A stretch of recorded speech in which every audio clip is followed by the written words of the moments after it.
इतिहास रचला याने, काही खास दिला हो याने.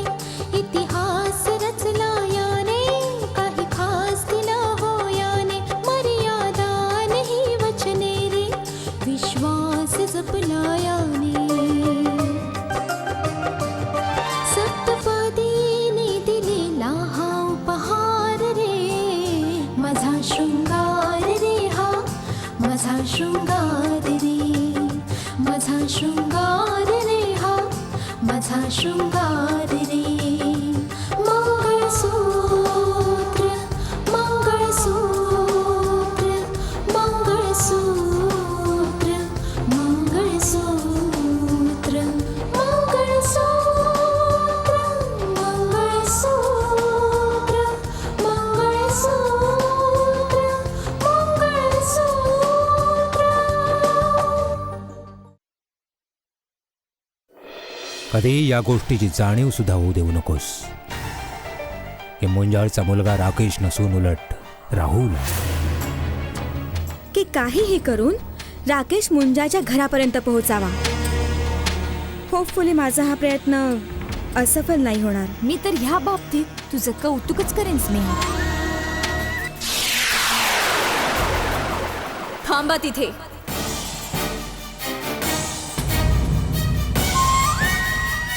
तुम्ही तुमच्याच मित्राला धोका देण्याचा प्रयत्न केलाय.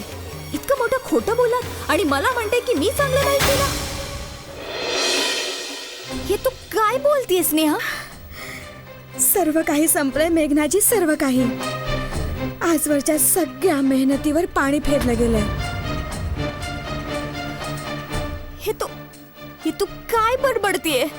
हो, बात बनतच होती की बिघडून गेली. आता तर काहीच नाही होऊ शकत, काहीच नाही. आपल्या अख्ख्या प्लॅनवर पाणी फेरलं गेलंय. सगळं सत्य समोर आलंय. हे परमेश्वरा, का ह्याच दिवसासाठी आपण लोकांनी इतकी मेहनत घेतली? का ह्याच दिवसासाठी आपण लोकांनी अहमदनगर वरून त्या बिपिनला आणलं होतं? काय त्या राजेश्वरनं तुझं म्हणणं म्हणायला नकार दिला? नाही, राजेश्वरने तर तेच केलं होतं जे मी राजेश्वरना समजावलं होतं. राजेश्वरने तर मुंजाच्या समोर हेही सिद्ध केलं होतं की राकेश त्यांचाच मुलगा आहे. शिवाय राकेशने पण हुबेहूब तशीच ऍक्टिंग केली होती जसं आपण त्याला समजावलं होतं. तर मग बात बिघडली कशी काय? बात बिघडली नाही, बात बिघडवली गेली त्या रितिकाकडून. काय? हो, यावेळी आपल्या उद्देशामध्ये आग रितिकानेच लावलीये. पोहोचलीच ती तिथे सगळे पुरावे घेऊन. तिने तर हेही सिद्ध करून दिलं की मुंजाचा मुलगा तो राकेश नाही तर तो राहुल आहे.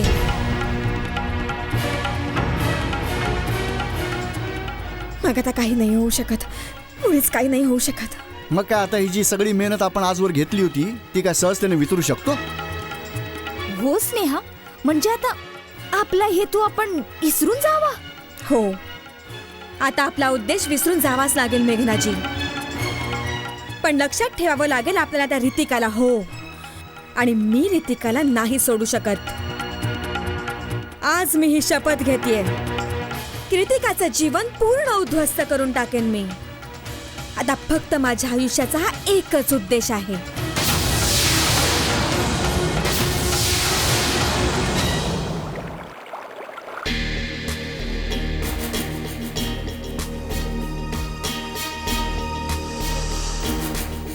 पाहिलत ना तुम्ही, पाहिलत ना आपल्या हव्यासाचा परिणाम. काही साध्य नाही झालं पण तुम्ही सन्मान पुन्हा हरवून बसलात. असंच होत असतं. खोटं बोलण्याचा शेवट अखेर असाच होत असतो. बडबड बंद करतो. मी विचारतोय की रितिका इथे आलीच कशी? कुणी बोलावलं तिला इथे? खरं खरं सांग तू. सांग, रितिकाला फोन करून तूच तिला इथे बोलावलं होतंस? सांग, तूच तिला सांगितलं होतंस की राकेशला मी मुंजाळचा मुलगा सिद्ध करणार आहे म्हणून?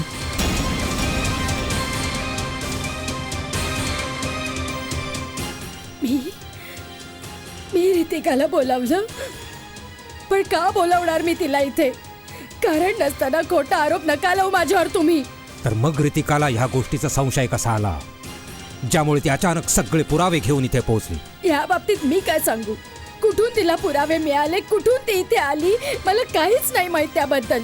मला तर वाटतंय की तो एक समजून उमजून केलेला प्लॅन होता, ज्याच्या आधारे रितिकाने राकेश आणि राहुल बद्दल पूर्ण माहिती मिळवली होती. अगदी ऐन वेळेवर इथे पोहोचून सगळ्यांसमोर माझी लाज काढण्यासाठी.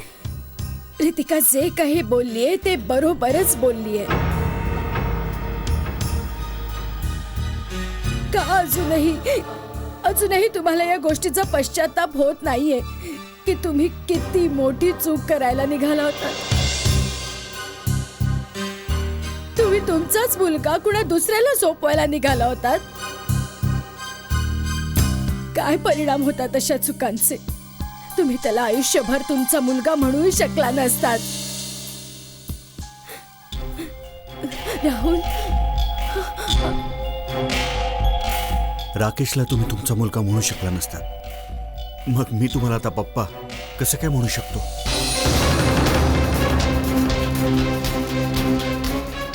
आणि ते यासाठी नाही की मी हे घर सोडून चाललोय, उलट यासाठी की तुम्ही लालसे पोटी इतक्या मोठ्या असत्याचा आधार घेतला.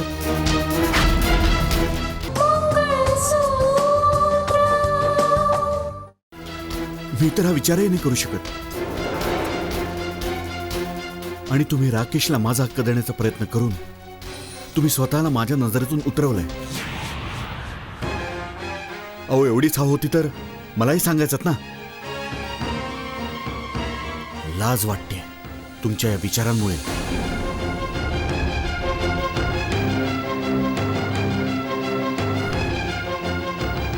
निघून जातोय मी. नाही राहुल, राहुल, राहुल, पाहिलत ना तुम्ही? जर तुम्ही खरं सांगितलं असतात तर आज आपला मुलगा आपल्यापासून दूर जाऊनही दूर होऊ शकला नसता. त्याच्या मनात आपल्यासाठी प्रेम असतं, पण तुमच्या खोटारडेपणामुळे आपल्याबद्दल मनात तिरस्कार घेऊन गेलाय. आता तुम्ही त्याच्याशी आयुष्यभर कधी बोलू शकाल का? अहो, बोललं तर दूर राहिलं तुम्ही नजर सुद्धा मिळवू शकणार नाही. कधी त्याला मुलगा म्हणू शकाल का? नाही. हे तुम्ही चांगलं नाही केलं. हे खरंच चांगलं नाही केलं.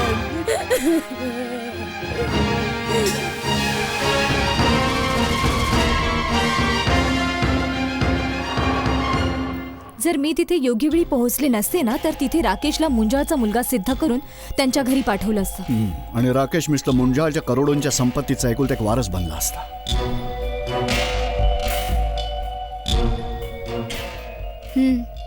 शिवाय खरी गोष्ट तर ही आहे की मुंजाळचा खरा मुलगा राकेश नाही, राहुल आहे.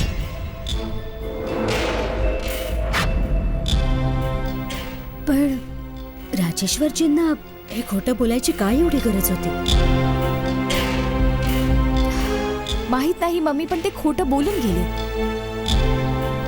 शिवाय त्यांनी हे सिद्ध करण्याचाही प्रयत्न केला की राकेश मुंजाळचाच मुलगा आहे. हे बघ रितिका, या गोष्टीच्या मागे कोणतं ना कोणतं रहस्य नक्की आहे.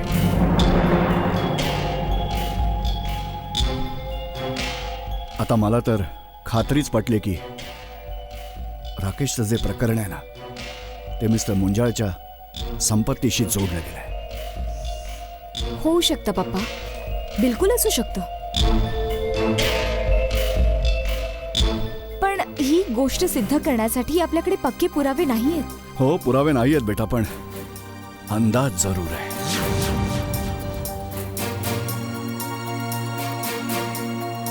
हे बघ, मी सध्या जजच्या खुर्चीवर तर बसलो नाहीये, पण डोकं जे आहे ते वकिलाप्रमाणे आज सुद्धा चालतं. जेव्हा राकेश कायद्याच्या जाळ्यातून सुटला तेव्हा लगेच मिस्टर मुंजाळचा मुलगा गौरवचा ऍक्सिडेंट झाला. मग त्यानंतर ही गोष्ट समोर आली की मिस्टर मुंजाळचा एक मुलगा राजेश्वरच्या घरामध्ये आहे.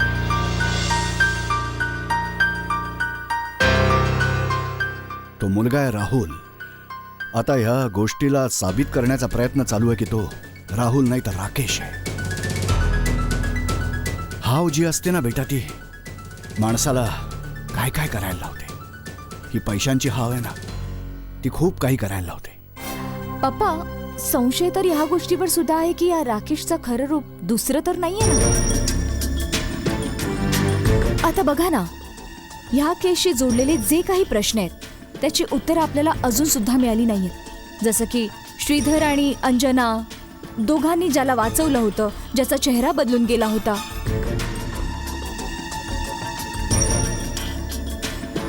जर तो राकेश आहे तर मग हा राकेश होऊच शकत नाही.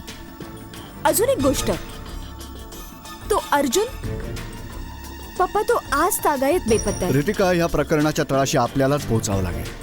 पण तिथपर्यंत कसं पोहोचता येईल याचाही विचार करायचा आहे. दीदी, जर तुला राकेशच्या खरेपणावर जराही संशय असेल तर तुला ह्या गोष्टीबद्दल अगदी सहज समजू शकतं. मला कसं समजू शकेल? दीदी, तू त्यांच्यासोबत राहिली आहेस तेव्हा त्यांच्याशी एकदा बोलून अगदी सहजतेने समजून घेता येऊ शकेल की तोच राकेश आहे की नाही.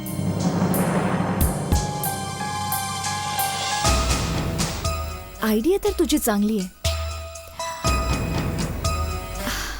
बिलकुल, अशा खूपशा गोष्टी आहेत ज्या गोष्टी राकेश बद्दल मीच जाणते आणि माझ्याबद्दल फक्त आणि फक्त राकेश जाणतो. तर मग त्याच्याशी बोलून मी बघते जरा की तो माझ्या बोलण्याला खरी खरी उत्तरं देऊ शकतो की नाही. नाही नाही नाही नाही, बिलकुल नाही.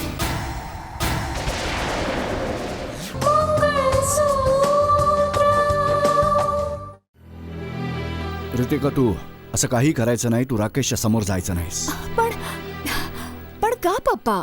शिवाय एक वारच तर भेटायचंय. हे बघा पप्पा, राकेशला जर भेटले ना तर लगेच कळेल की तो खरा आहे की नाही. हे बघ बाळा, आता हे काम तू भले कुणाकडूनही करून घे, पण तू ह्या प्रकरणात गुंतण्याची मुळीच गरज नाहीये. बरंच दूर ठेव तू स्वतःला ह्या प्रकरणापासून. ओहो मम्मी, तू पण ना. तुला या सर्व गोष्टींमुळे काळजी करण्याची गरज नाहीये. मी बघते की राकेशला कशा प्रकारे भेटता येईल. आजच्या मी निघते. रितिका बेटा, हे बघ, जे काही करायचं आहे ना ते खूप विचार करून कर. असं होऊ नये की पुढे जाऊन पश्चाताप होईल. ठीक आहे? तुम्ही काळजी करू नका पप्पा. मुलं किती सहजतेने बोलून जातात ना की काळजी करू नका. आता मुलांची काळजी आई बापाला नसणार तर कुणाला असणार? कमाल आहे.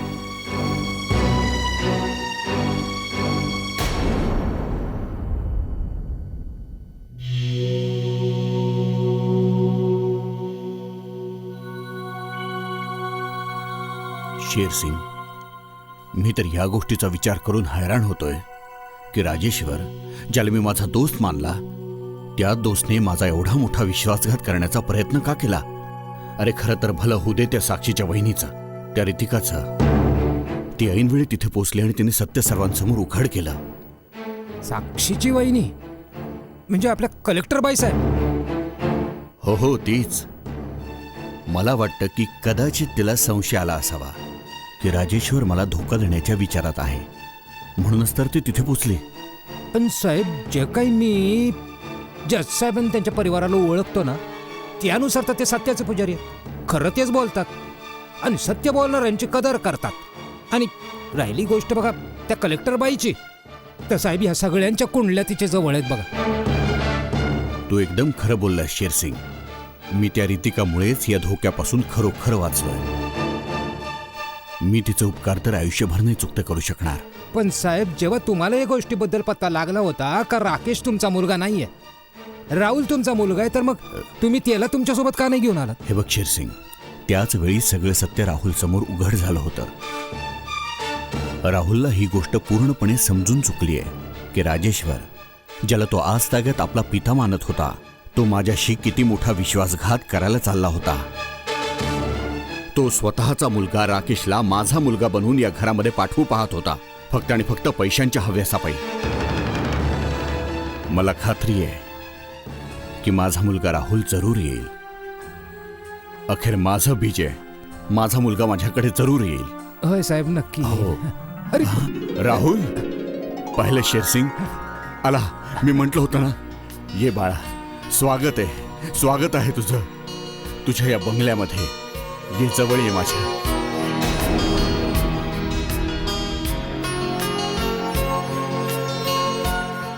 बाळा राहुल, मला माहितीये की तुझ्या डोक्यात खूप हल्लकल्लोळ माजला असेल, पण तुझं डोकं आता शांत करतो. जे काही झालं तुझ्या डोक्यातून काढून टाक. चुका तर सगळ्यांकडून होतात बाळा, माझ्याकडूनही झाली होती, पण तो माझा नाईलाज होता. पण जे राजेश्वरला माझ्यासोबत करायची इच्छा होती, तो त्याचा काही नाईलाज नव्हता. तो निव्वळ त्याचा स्वार्थ, हाव होती त्याची. त्यांच्या हव्यासाने त्यांचीच मान चुकवली. पण ह्यामध्ये मम्मीची काहीच चूक नाही. तिने माझं पालन पोषण करून मला लहानाचं मोठं अगदी मायेने केलं.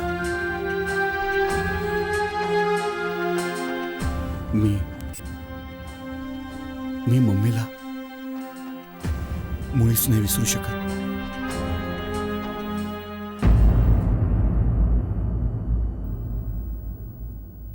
ये जवळ ये.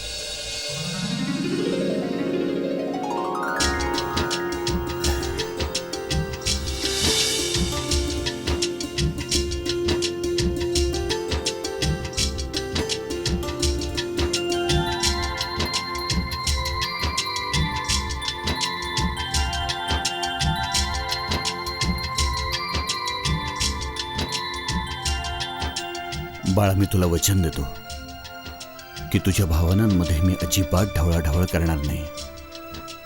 कारण मला हे कधीच चालणार नाही की ज्या स्त्रीला तू मम्मी म्हणतोस ती तुझ्यासाठी अश्रू वाहत असेल. मला माहिती आहे एका मुलाचं कर्तव्य काय असतं. बाळा, तुला जेव्हा जायचं असेल तुझ्या मम्मीला भेटायला तू जाऊ शकतोस. एका मुलाचं कर्तव्य निभावू शकतोस. राहुल बाळा, ही गोष्ट तर मलाही समजू शकते की जेवढा माझा हक्क आहे ना तुझ्यावर, त्यापेक्षा फार मोठा त्या स्त्रीचा आहे जिने तुझं पालन पोषण करून तुला एवढं मोठं केलं आणि जिला तू मम्मी म्हणतोस.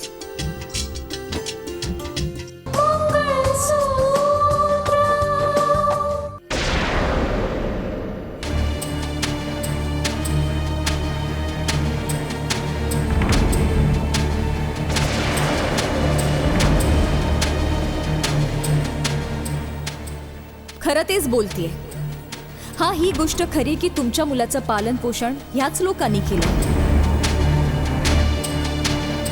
पण राकेश तुमचा मुलगा आहे ही गोष्ट खरी नाही. मुंजा साहेब, या फाईलमध्ये राकेश आणि राहुलच्या जन्माचे सर्व डिटेल्स आहेत. त्यांच्या शाळेची सर्टिफिकेट सुद्धा तुम्ही बघून घ्या.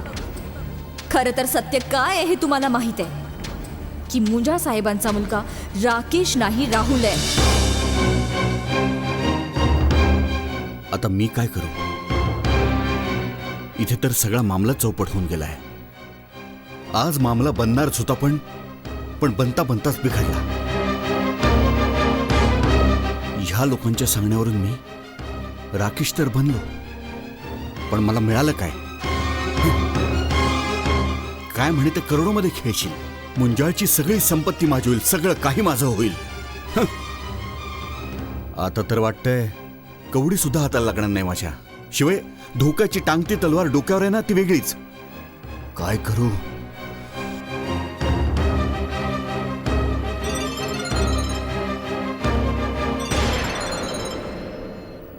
हॅलो हॅलो, मी रितिका बोलते. बोल ना. ते खरं तर मी ह्यासाठी फोन केला होता की मला माहीत आहे की मुंजा साहेबांच्या प्रकरणात जे झालं त्यात तुमची चूक नव्हती. इनफॅक्ट तुम्हाला तर हे पण माहीत नसावं की राहुल आणि तुम्ही दोघांपैकी कोण मुंजाळचा मुलगा आहे आणि कोण मुंजाळचा मुलगा नाही आहे. हे ऐकून तर मी कोड्यात पडलो होतो. पण जेव्हा डॅडी म्हणत होते की मी मुंजाळचा मुलगा आहे तेव्हा मी कसं काय नाकारणार होतो? हे बघा, मी तुमचं म्हणणं चांगल्या प्रकारे समजू शकते, शिवाय तुम्हालाही समजून घेते. पण मी काय करू? जेव्हा मला सत्याची माहिती होती तेव्हा मी गप्प कशी राहू शकले असते? ॲक्च्युली मी अशा प्रकारे मध्येच येऊन बोलणं तुम्हाला वाईट वाटलं असावं तर आय एम सॉरी. नाही तुम्ही तर तेच केलं जे तुम्हाला योग्य वाटलं. मला एक वार तुम्हाला भेटण्याची इच्छा आहे. मला का भेटायचं? मला असं वाटतंय की माझ्याकडून चूक झाली आहे. जर एकदा तुम्ही मला भेटू शकलात तर खूप बरं होईल. भेटण्याची काय गरज आहे? आता मीच म्हणतोय की तुमची काहीच चूक नाहीये. तरीही मला वाटतंय की एकदा तरी भेटावं. शिवाय हो, मला राधिकाबद्दलही बरंच काही बोलायचंय. अजूनही बऱ्याच अशा गोष्टी आहेत, म्हणून फक्त एक वार. फार वेळ नाही घेणार मी तुमचा. ठीक आहे, तर मग मी तुम्हाला नंतर फोन करतो आणि केव्हा कसं कुठे भेटायचं ते बोलूया आपण. ठीक आहे, मी तुमच्या फोनची वाट पाहीन. ओके.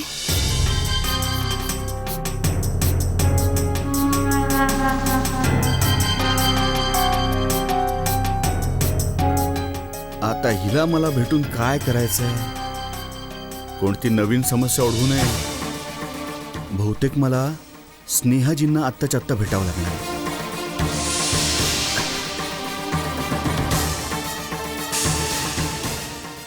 फक्त एक वार तू भेटून तर बघ. तुझ्या सत्यापर्यंत पोहोचेन मी राकेश. कच्च्या धाग्याने गुंफला हा संसार रे, पतीचे प्रेम रे, जीव